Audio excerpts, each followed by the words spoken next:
So ఇక్కడ మనం చూసుకున్నట్లయితే బౌద్ధిజాన్ని ఎవరైతే సనాతనంగా పాటిస్తూ వస్తున్నారో లైక్ గౌతమ బుద్ధుడు కానీ అశోకుడు కానీ అలాగే వాళ్ళ తర్వాత ఇక్కడైతే ఆచార్య నాగార్జున వాళ్ళు స్థాపించి వీళ్ళు బౌద్ధ మతాన్ని పూర్తిగా ప్రపంచం మొత్తం తెలిసేలాగా వ్యాప్తి చెందడానికి ఇక్కడ ఒక విశ్వవిద్యాలయాన్ని అయితే వాళ్ళు నిర్మించారు. సార్ దీనికి హిస్టారికల్గా ఏంటి, అసలు ఈ ప్లేస్ ఏంటి మేడం? యాక్చువల్గా మీరు ఇక్కడ చూస్తున్నారు కదా, ఇది మొత్తం నాగార్జున యూనివర్సిటీ కాంప్లెక్స్ అంటారు. యాక్చువల్లీ ఈ కాంప్లెక్స్ ఇక్కడిది కాదు. ఇక్కడ నుంచి 3 కిలోమీటర్ల దూరంలో పూర్వకం 1955కి ముందు పుల్లారెడ్డిగూడెం అని చెప్పేసి ఒక చిన్న హ్యామ్లెట్ ఉండేది. ఆ హ్యామ్లెట్లో ఆ ఊరికి సంబంధించిన పంట పొలాల్లో ఈ మొత్తం విశ్వవిద్యాలయం అక్కడ ఉంది. యాక్చువల్గా ఇది ఏంటంటే దీని మీద 40 అడుగుల మట్టి కప్పుకుపోయి మొత్తం పొలాలు అనమాట యాక్చువల్గా ఇది. అయితే మనకి 1927 ప్రాంతంలో బ్రిటిషర్స్ చేసిన తవ్వకాలప్పుడు ఇది బయటపడింది. తర్వాత మళ్ళీ బ్రిటిషర్స్ బయటపడ్డం అంటే ఎలా, ఎవరు ఐడెంటిఫై చేశారు అసలు దీనికి సంబంధించిన ప్లేస్ అని? యాక్చువల్గా దీనికి చాలా చరిత్ర ఉంది మేడం. ఏంటంటే పూర్వకాలము 1947 కన్నా ముందు ఇక్కడ బ్రిటిషర్స్ పరిపాలన చేస్తూ ఉండేవాళ్ళు. పరిపాలన చేస్తూ ఉంటే ఇక్కడ వ్యవసాయం తక్కువ ఉండేది. ఇక్కడ జనాలు ఏంటంటే పశువులు కాపర్లు, గొర్రెలు, మేకలు, ఆవులు ఇవన్నీ మేపుకుంటూ బతికేవాళ్ళు. అక్కడ అడవుల్లో చిన్న ఫలకం లాంటిది ఒకటి దొరికిందనమాట. ఆ ఫలకం లాంటిది దొరికితే అది తీసుకొచ్చి ఇక్కడ దగ్గరలో నాగులారం అనే ఒక ఊరు ఉండేది. ఆ ఊరిలో ఒక స్కూల్ మాస్టర్ ఉండేవాడు అనమాట, వెంకటరామయ్య అని పేరు. అయితే వాళ్ళు తీసుకొచ్చి ఆ రాతి ఫలకాన్ని, పాలరాతి ఫలకాన్ని ఆయన చూపించడం జరిగింది. చూపించిన తర్వాత చూపించిన దాన్ని ఆయన ఏం చేశాడంటే బ్రిటిష్ గవర్నమెంట్కి గుంటూరు చూపించాడు. వాళ్ళు ప్రతి సంవత్సరం జమాబందీ లెక్కలని చెప్పేసి అక్కడికి వెళ్ళాలి, గుంటూరు వెళ్ళి వాళ్ళు లెక్కలు చెప్పాలి. పొలానికి సంబంధించిన ఈ శిస్తు వసూలు అవుతుంటుంది కదా, అది తీసుకెళ్ళిపోయి గుంటూరులో చెప్పాలి. అయితే ఆ గుంటూరుకి ఈ లెక్కలతో పాటు ఈ రాతి ఫలకాన్ని తీసుకెళ్ళి చూపించాడు. చూపించినప్పుడు వాళ్ళకి కూడా అర్థం కాలేదు గుంటూరులో కూడా. తర్వాత దాన్ని ఏం చేశారంటే మెడ్రాసు, మన స్టేట్ అప్పుడు మెడ్రాస్ స్టేట్ కింద ఉన్నాం మనం. మెడ్రాస్లో చూపించిన తర్వాత వాళ్ళు 1927 ప్రాంతంలో చూసి ఇది ప్రాకృత భాష బ్రాహ్మీ లిపి ఎక్కడ దొరికిందని చెప్పేసి వాళ్ళు 1927 ప్రాంతంలో LH లాంగ్ హోస్ట్ అని చెప్పేసి బ్రిటిష్ ఒక ఆర్కియాలజిస్ట్ని ఇక్కడికి ఈ లోయ ప్రాంతానికి ఎక్స్కవేషన్ కోసం పంపించడం జరిగింది. ఆయన లాంగ్ హోస్ట్ ఇక్కడికి వచ్చిన తర్వాత 1927 ప్రాంతంలో ఎక్స్కవేషన్ చేసినప్పుడు ఈ బుద్ధిజం సంబంధించిన ఈ స్ట్రక్చర్స్ మొత్తం కొన్ని బయటపడ్డవి.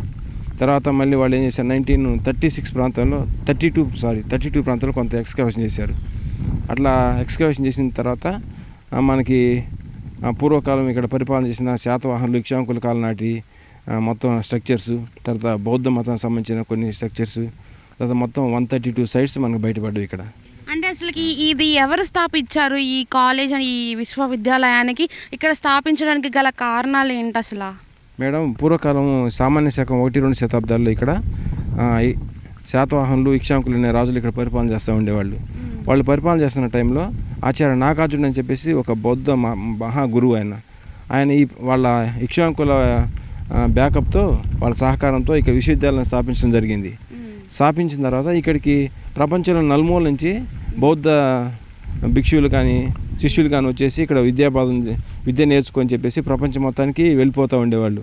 అయితే బౌద్ధ మతంలో ఒక సెక్ట్, అంటే ఒక శాఖ మహాయాన బౌద్ధ మతం అని చెప్పేసి ఈ నాగార్జున లోయలోనే పుట్టి ప్రపంచం మొత్తం వ్యాప్తి చెంది చాలా ఫేమస్ అయిందన్నమాట. సగం సగం కాదు మేడం, ఇది మనకి యాక్చువల్గా పుల్లారెడ్డిగూడెం హ్యామ్లెట్లో దొరికినప్పుడు ఇది మొత్తం మనకి ఇన్స్క్రిప్షన్స్ ఉంటాయి కదా, ఇన్స్క్రిప్షన్స్ కొన్ని ప్రాకృత భాషలో దొరికిన శాసనాల ప్రకారం 1550 రూమ్స్ 3 స్టైర్ బిల్డింగ్ అని చెప్తారు మనకి. అయితే దీని మీద కొన్ని శతాబ్దాల పాటు ఒక 40 అడుగుల మట్టి పెరిగిపోయి భూస్థాపితం అయిపోయినవి. ఈ తర్వాత మన ఎక్స్కవేషన్లో బయటపడ్డవి. అందుకని ఇప్పుడు ఏదైనా భూమిలో పోయిన తర్వాత వస్తువు డ్యామేజ్ అయిపోద్ది కదా, ఇది బ్రిక్స్ మనకు కనిపిస్తున్నాయి, స్టోన్ కనిపిస్తుంది, తర్వాత చెక్కతో కట్టిన వస్తువులు మొత్తం ఇంకా మట్టిలో కలిసిపోయినాయి అనమాట. ఇది కనిపిస్తుంది కదా, దీన్ని స్తూపం అంటారండి. స్తూపం అంటే ఉద్దేశీ స్తూపం అంటారు. 4 రోడ్ల కూడల్లో ఒక బౌద్ధ మత గురువు యొక్క స్మారకార్థం కట్టిస్తే అందరూ దాన్ని పూజ చేసుకోవడానికి వాళ్ళు ఉపయోగిస్తారు. దీనికి పూజలు కూడా జరుగుతాయా? జరుగుతాయండి. ఎవరు వచ్చి పూజలు చేస్తారు దానికి? అప్పుడు మొత్తం ఈ ప్రాంతం అంతా బౌద్ధిజమే ఉండేది, వేరే మతం లేదు. ఈ ప్రాంతం అంతా బౌద్ధ మతం ఉండేది. అందరు సామాన్య జనాలు మొత్తం బౌద్ధ మతం ఆ రోజుల్లో. అంటే ఇక్కడ బౌద్ధ మతం ఎవరు స్థాపించారు? బౌద్ధ మతం ఎవరు స్థాపించారంటే గౌతమ బుద్ధుడు బౌద్ధ మతం. గౌతమ బుద్ధుడు తర్వాత అశోకుడు భారతదేశం మొత్తాన్ని జయించినప్పుడు ఆ భారతదేశం మొత్తం బౌద్ధ మతం అయింది. ఇక్కడ మహాస్తూపం ఒకటి ఉంది.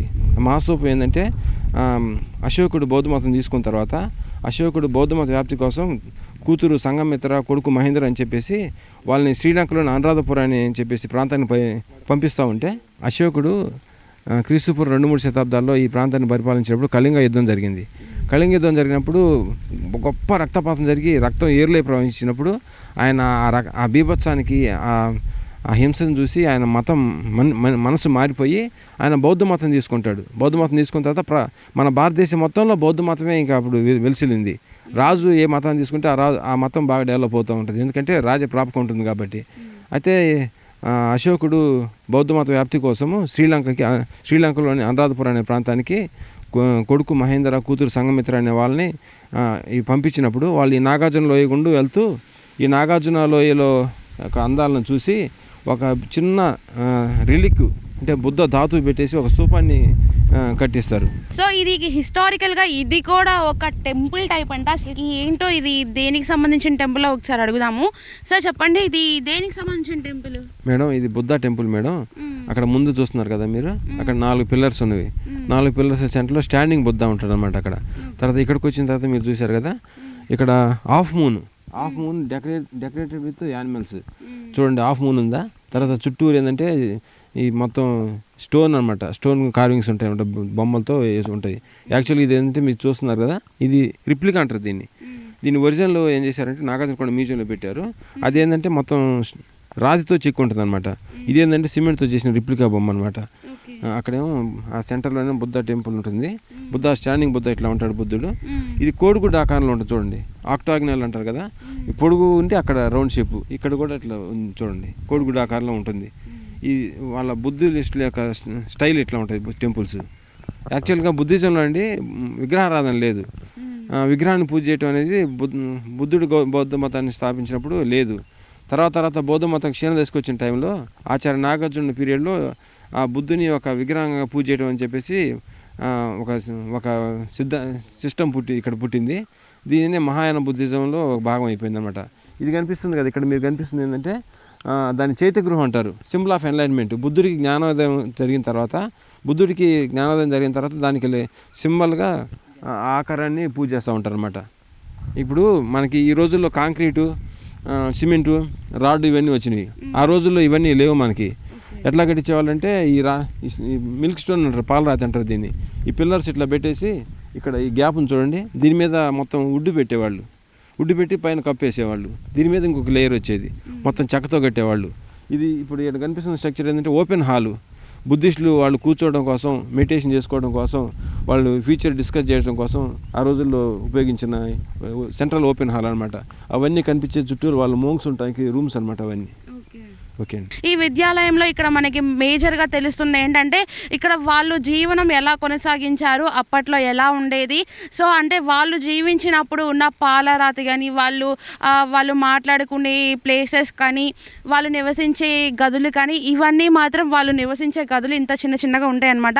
అంటే వాళ్ళు ఇంకా ఏం లేదు, ఆ లైఫ్ మీద ఇంకా వాటికి ఎటువంటి హోప్స్ కూడా లేదు. అంటే ఓన్లీ బౌద్ధ మతాన్ని వాళ్ళు ఆచరిస్తూ ప్రజలందరికీ కూడా బౌద్ధ మతాన్ని అర్థమయ్యేలాగా అయితే వాళ్ళు వివరించడానికి వాళ్ళ జీవితం అంతా కూడా గడుపుతారు. సో ఫస్ట్ ఏంటంటే ఇప్పుడు వర్షాకాలం ఇవన్నీ వస్తాయి కదా, ఇవన్నీ వచ్చినప్పుడు వాళ్ళైతే ఇక్కడే ఉండి అసలు మిగతా తర్వాత 9 నెలలు ఏం చేయాలని చెప్పేసి ఒక ప్లాన్ అనేది వాళ్ళు రాసుకొని తర్వాత ఎక్కడెక్కడ అంటే లైక్ వరల్డ్ టూర్ మొత్తం వెళ్ళి కూడా వాళ్ళు ప్రతి అందరికీ కూడా బౌద్ధ మతాన్ని అర్థమయ్యేలాగా వాళ్ళు వివరిస్తారు ఇక్కడ. అలాగే ప్రపంచంలో ఎక్కడెక్కడో వాళ్ళు కూడా వచ్చి బౌద్ధ మతాన్ని అనుసరించడానికి కూడా దానికి అయ్యే అంటే విధానాలు కానీ ఇవి ఇక్కడ వీళ్ళు ఉండి గురువు గారు ఉండి ఏంటంటే బౌద్ధ మతాన్ని ఆచరించడానికి కానీ దానికి తగిన ఏర్పాట్లు కానీ అన్నీ ఇక్కడ ఉండి చూసుకునే వాళ్ళు అనమాట.